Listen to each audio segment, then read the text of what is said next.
પરિષદને ગોંડલ મેમણ જમાતના આમંત્રણને માન આપી અહીં ઉપસ્થિત ગોંડલના તમામ પત્રકાર મિત્રોને ગોંડલ મેમણ જમાત તરફથી હું આવકારું છું અને આપ સૌનું અભિવાદન કરું છું.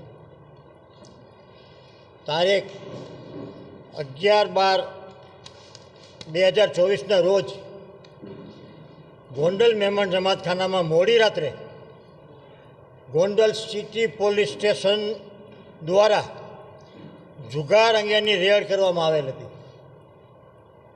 આ રેડમાં જમાતખાનાના ઉપરના માળે જુગાર રમતા ગોંડલ તથા બહાર ગામના 17 જેટલા જુગારીઓ જુગાર રમતા રંગે હાથ ઝડપાયા હતા. ગોંડલ મેમણ જમાત દ્વારા લગ્ન પ્રસંગે અમારી આ વાડી ભાડે આપવામાં આવેલ હતી. સૈયદ આમિર મિયા નિસાર મિયા નાગાણી પોતાના પુત્રના લગ્ન પ્રસંગે 2 મહિના અગાઉ વાડી બુક કરાવેલ હતી. સૈયદ આમિર મિયા નિસાર મિયા નાગાણી ઉર્ફે એનું નામ લાલા બાપુ છે. વાડી બુકિંગ કરતી વખતે ગોંડલ મેમણ જમાતના નીતિ નિયમો અને કાયદા કાનૂનની સંપૂર્ણ જાણકારી ભાડે રાખનારને અગાઉથી આપી દેવામાં આવે છે. બુકિંગ રસીદ જે એડવાન્સ લેવામાં આવે છે તેની પાછળ તમામ નીતિ નિયમો છાપવામાં આવે છે.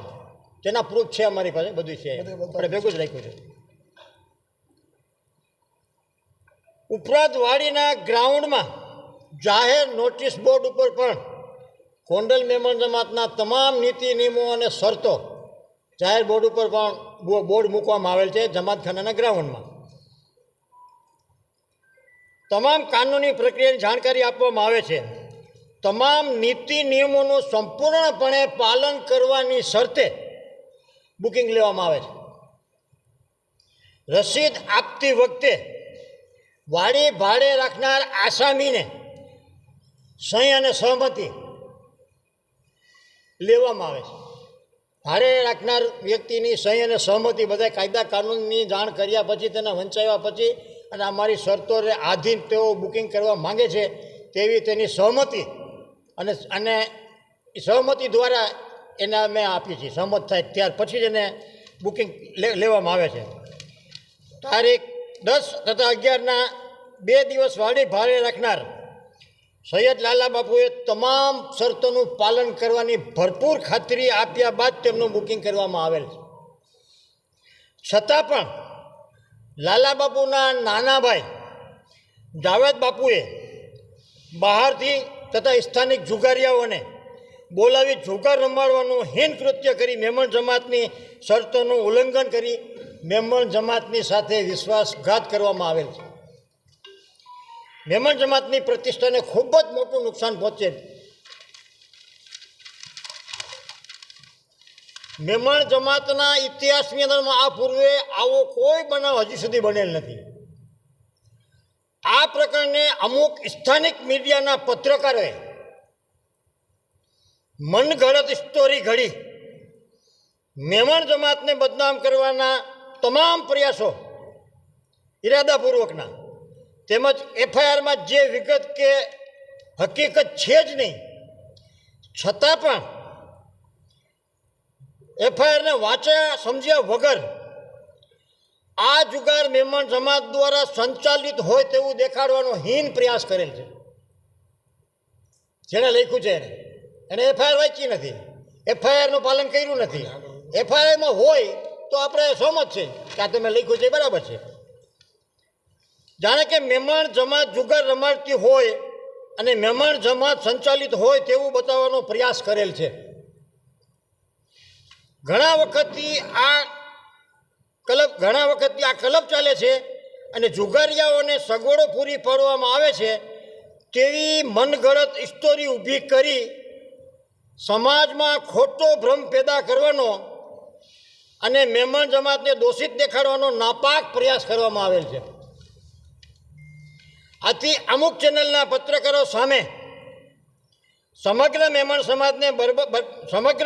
સમાજમાં આઘાત અને ભયંકર રોષની લાગણી પેદા થયેલ છે. સમગ્ર સમાજને બદનામ કરવાનું વ્યવસ્થિત આયોજન કરવામાં આવેલ હોય તેવું સ્પષ્ટપણે જણાય આવે છે. આવા પત્રકારો સામે મેમણ સમાજ હાથ જોડીને બેસી ન રહે. આવા પત્રકારો સામે મેમણ સમાજ હાથ જોડીને બેસી નહીં રહે. તે સ્વાભાવિક છે. સૌરાષ્ટ્રભરમાં મોખરાનું સ્થાન ધરાવતી મેમણ સમાજ અને લોકો ઉપયોગી કાર્યો કરતી ગોંડલની હિન્દુ મુસ્લિમ તમામ સમાજોમાં આદરભર્યું સ્થાન અને સુમેળભર્યા સંબંધો ધરાવતી તમામ સમાજોમાં આદરભર્યું સ્થાન અને સુમેળભર્યા સંબંધો ધરાવતી મેમણ સમાજ અને મેમણ સમાજના અગ્રણીઓ, ધાર્મિક, સામાજિક, શૈક્ષણિક સંસ્થાઓના સમગ્ર મેમણ સમાજને બદનામ કરવાના પ્રયાસ કરનાર આવા અમુક પત્રકારો સામે કાનૂની પ્રક્રિયા કરવાનું નક્કી કરવામાં આવે છે. આજે પત્રકારોએ જે મેમણ સમાજને બદનામ કરવાનું કોઈના ઈશારે, ત્યારે એફઆઈઆરમાં આની કોઈ વિગત છે જ નહીં. એફઆઈઆર મુજબ હાઈલા હોત તો અમને કાંઈ વાંધો નહોતો. એફઆઈઆરથી ઉપર જઈને પોતાની મનગઢત સ્ટોરી કોઈના બેકાવામાં આવીને કોઈના કહેવાથી અમને એમ લાગે છે કે આયોજન છે, વ્યવસ્થિત રીતે મેમણ સમાજને બરબાદ કરવાનું, બદનામ કરવાનું આયોજન છે એવું અમને લાગે છે. મેમણ સમાજને બદનામ કરવાનો પ્રયાસ કરનાર આવા અમુક પત્રકારો સામે કાનૂની પ્રક્રિયા હાથ ધરવાનું સમાજ તરફથી નક્કી કરવામાં આવેલ છે.